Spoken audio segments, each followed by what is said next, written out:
The movie opens with a man named Nathan, who is getting ready to go to his bank assistant manager's job early in the morning. When the bank's head manager was giving a speech to motivate the staff, Nathan's eyes were only on an intern named Sherry. He seemed to like her very much. Later, a man named Earl came to his office, whose wife had recently died. Because of all this, he couldn't pay the bank loan. Nathan gave him a little more time.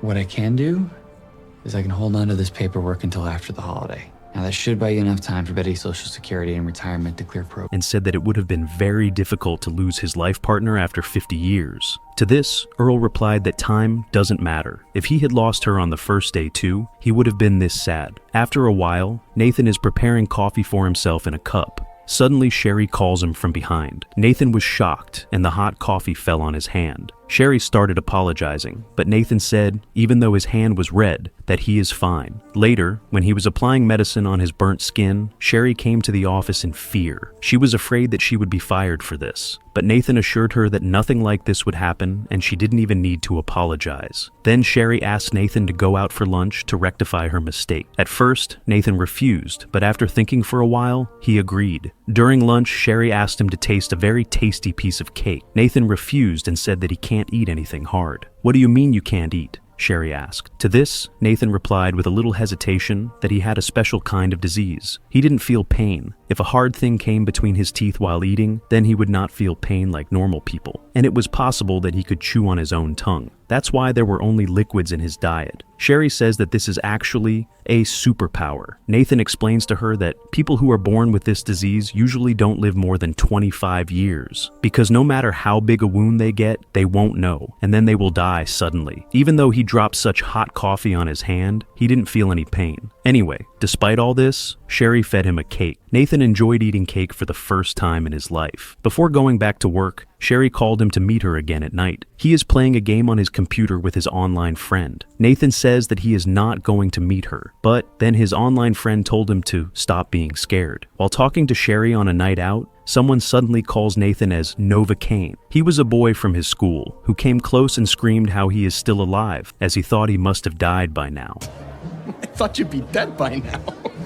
Saying this, the man started laughing shamelessly. After he left, Nathan told Sherry that in school, children beat him without reason after finding out about his disease because he wouldn't feel pain. This man was also one of them. Suddenly, Nathan's watch rang, which meant that Nathan had to go pee now, because even if his bladder burst, he wouldn't know. When Nathan returned from the washroom, he saw Sherry laughing with that man. Seeing this, Nathan lost his temper, but Sherry said that they should both forget the old things and take a shot. But as soon as they drank, that man coughed uncontrollably and went crazy. Actually, this was Sherry's plan, and he had mixed a very spicy sauce in it. It did nothing to Nathan, obviously, but that man's condition got worse. After this, they both reached Nathan's house, where Sherry saw a tattoo on Nathan's arm. But this tattoo was also on his whole body. And the amazing thing was that Nathan had made this tattoo himself. That night, they both get very close to each other. As soon as he reached the bank the next morning and got close to Sherry to talk to her, suddenly 3 men entered the bank wearing Santa Claus uniforms. Everyone thought it was a joke, but one of them pulled out a gun and shot towards the roof. Everyone lay flat on the ground to save their lives. The leader of those goons picked up the manager and asked him to open the safe quickly. But the manager warned them that the alarm has been set and the police will come here in 3 minutes, so they must leave the theft and run away from here. The thief got so angry at the resistance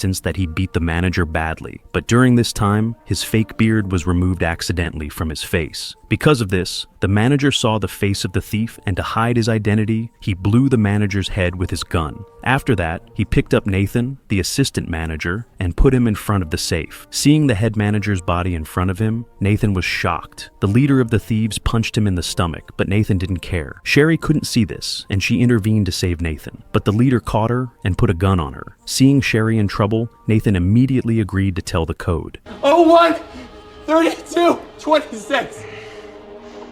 As soon as the code was retrieved, the thief hit Nathan's head with a gun and made him unconscious. He filled all the cash in his bags, but the police reached there before time. The thief took Sherry with him at gunpoint, and he told the police to put their guns down. He was so merciless that as soon as he got a chance, he shot the police. Nathan soon regained consciousness, and as soon as he realized that Sherry's life was in danger, he ran out to find her. There he found an injured policeman. Nathan tied his belt to his feet and stopped the blood from flowing. Then he picked up the policeman's gun and started chasing the thieves in his car. As soon as the thieves saw that a police car was following them, they started shooting Nathan blindly, but he didn't stop. Anyway, to trick him, the thieves took their two cars in different directions. Nathan calculated a bit and started following one of them. While following the car, he reached a narrow alley. Soon he pointed a gun at the thief named Ben and asked about Sherry. He told him that he has nothing to do with money, he is only here for the girl. But the thief calculated that this bank manager didn't know anything about guns. You ever fired a gun before? He took the opportunity and attacked Nathan. The gun fell into the kitchen of a restaurant nearby. The thief ran to pick up the gun, but Nathan slapped him. The thief shot him several times, but Nathan survived. He picked up a hot pan and smacked the gun with it, which fell into the boiling oil. During this fight, Ben beat him endlessly, but he always stood up again. Before Ben could finish him, Nathan took out the gun from the boiling oil and blew Ben's head off. He got very scared after killing a human, but now was not the time to regret. He just had to save Sherry. He kept Ben's phone with him and also took a picture of the tattoo on Ben's arm. After this, he left with Ben's car. He sent a picture of the tattoo to his online gamer friend Roscoe and asked him to find out who made this tattoo. Roscoe reminded him that they just played games together. In reality, they never met each other, but he finally surrendered to Nathan's request. The police now begin to suspect Nathan's involvement in this theft. Since he ran away along the thieves in the middle of the night, he was now a prime suspect. We need to get a file on that assistant manager. Quick. On the other hand, Nathan reached Earl's hardware shop. Earl called an ambulance, but Nathan told him that he didn't have time. He picked up a cutter and took out the bullet from his hand easily. Earl was surprised to see what this guy could do. Finally, he tied the wound and gave one of the stolen money bags to Earl so that he could repay his loan. As soon as he came out, he got a message from Roscoe, which contained the address of the tattoo shop. He quickly left for the shop. The police on the other end found Ben's body, and the chef in the kitchen told them about Nathan. The police thought their hero was a mastermind criminal. The inspector still thought to call his phone, which Nathan picked up immediately. The police were very surprised that if he were a criminal, then why would he leave his phone on? Nathan tried to explain to them that he didn't care about money. He just wanted to save Sherry from those goons as soon as possible. I just want to save Sherry.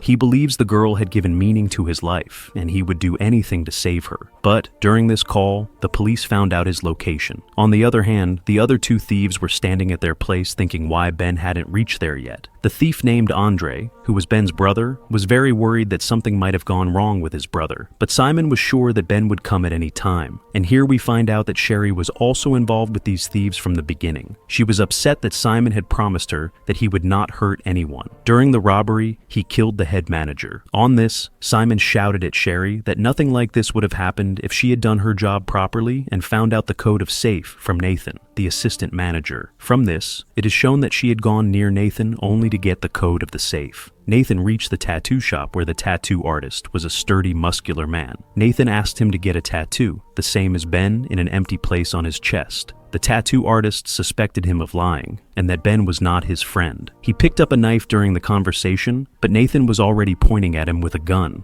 I'm thinking that maybe you don't know Ben.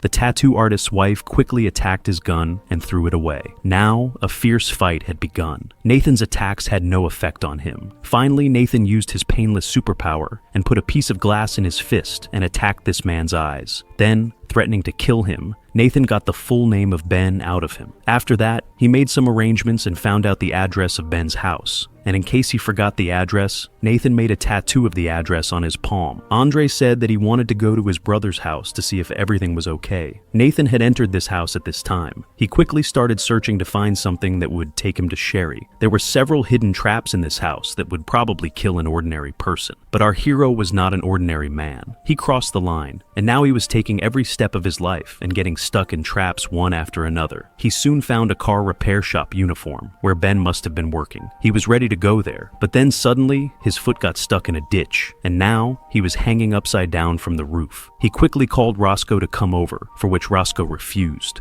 Nathan said that he hadn't had any friends all his life. For Roscoe, maybe he was an online friend with whom he played games, but for Nathan, he was his only friend. Hearing this emotional speech, Roscoe also agreed to help him. Okay, look, it says 15 minutes, but I'll take the Harley and be there in 10, all right? Yes. Ben's brother Andre entered the same house. As soon as he entered, he understood that someone had come here. Soon he saw Nathan Kane in the hall hanging upside down. As soon as Nathan saw him, he started acting like he reached the wrong address by mistake, but Andre had read the address written on his hand, and he understood that Nathan was lying. Then Andre got a call from Simon, who told him that a man wearing a suit had killed Ben mercilessly. Andre understood that it was this man in front of him who killed his brother, and he wanted to torture Nathan. Nathan had to act as if he was in pain.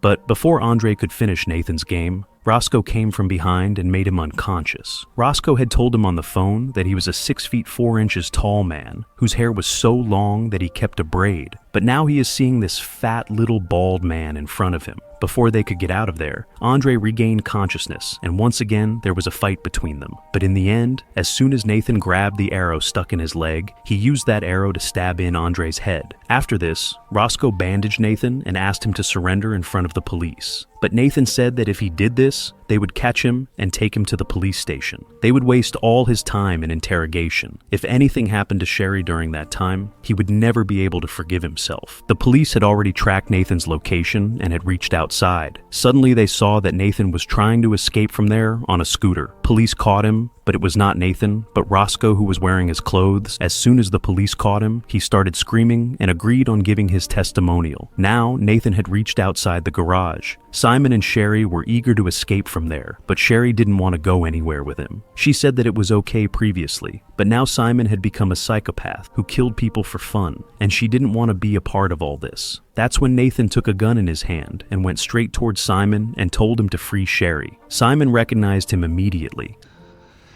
You're the guy from the bank, right? Simon then revealed that Sherry is his sister, and he has been chasing the wrong girl. Sherry said from behind that everything was planned in the beginning, but the moments they had spent together were also very important and real for her. But this betrayal had completely shaken Nathan. On seeing the opportunity, Simon snatched the gun from Nathan's hand and beat him to make him unconscious. After this, he dragged Nathan and placed him under a car. Now he planned on putting all the weight of the car on Nathan and crushing him. That's when Sherry intervened and told her brother to go away from there. "Take the money too. I don't want anything. Just leave him alive." Simon didn't agree, and he pointed the gun at Sherry's head. But before he could do anything, the police shot him from behind. The police arrested Sherry in handcuffs, and Nathan's life was also saved. He was prepared to lie on a stretcher and taken to the hospital in the ambulance, but then suddenly Simon started shooting blindly at the police. He was busy killing every person who came in his way. He even killed the driver to hijack the ambulance, but what he didn't know was that Nathan was also present in that ambulance. Sherry went inside to grab police car keys to save Nathan from getting shot. Detective Mincy points a gun at her and says that she would also go with her. You're taking me with you. Roscoe was also present in the same car. Sherry said that she knew where her brother must have gone. While driving the ambulance, Simon was having a hard time because of the bullet in his stomach. Hearing the sound of his pain, Nathan, lying on the stretcher behind, realized that something was wrong. On top of that, his hand was tied to the stretcher with a handcuff. At a sharp turning, Nathan fell down from the stretcher, and that's when Simon found out that Nathan was also present there. He had decided that today he would finish his game. Simon started reaching for his gun. Nathan tried to grab a fire extinguisher, and with the help of it, he dislocated the bone of his thumb and easily removed the handcuff. Simon suddenly fired bullets at the stretcher, but by then, Nathan had already freed himself. While driving the car, a gun was also released from Simon's hand, which Nathan picked up immediately. But Simon didn't pay heed to it because he knew that Nathan was a good person and he wouldn't shoot. He could only kill someone to save his life. Sherry said that his plan was to run away on a boat, so she followed him there. Nathan found a shock machine in the ambulance. He put one hand on his body and put his other hand on Simon's face. As soon as there was a current, Simon got a shock and he lost control of the car. The ambulance flipped over. Now he got down in anger and started beating Nathan badly. Meanwhile, Sherry also reached there in the police car. Detective Mincy gave her the gun and said that even if he was her brother, she shouldn't leave that monster. Take it. The motherfucker shot my partner.